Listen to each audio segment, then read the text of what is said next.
Thanks for your reporting tonight. Meanwhile, a handful of Department of Justice lawyers who worked on the criminal cases against President Donald Trump have been fired.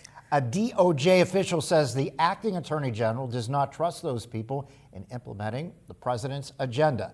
And our Washington, D.C. correspondent Rachel Knapp joining us now live. Rachel, what are you hearing tonight? Good evening, Mike and Eva.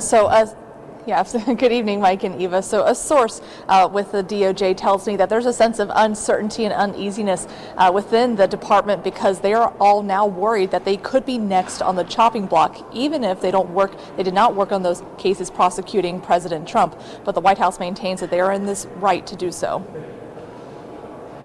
The Justice Department announced on Monday they fired several career lawyers. We're told many of them were involved in President Donald Trump's classified documents case and the election interference case.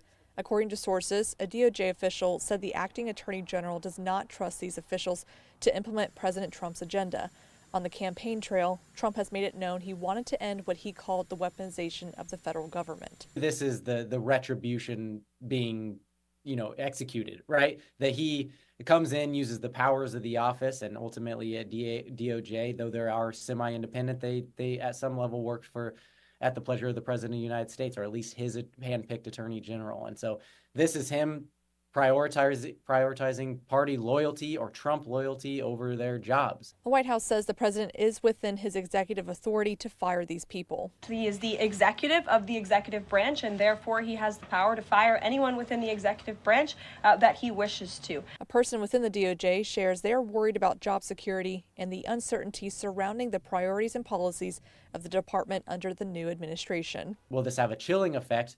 Yeah, I mean, it will. Like this affects morale. This affects what cases people think will endanger their political or careers within a department or an agency. They're fearful of not doing what the president says for fear of retaliation, even if it's a decade from now. And so, yeah, these decisions they're not costless. Now, Mike and Eva, many believe that these firings could be fought in court because it contradicts civil service law, which states that employees can be fired for things like misconduct or poor performance, things like, for example, not doing their job. Mike and Eva, back to you.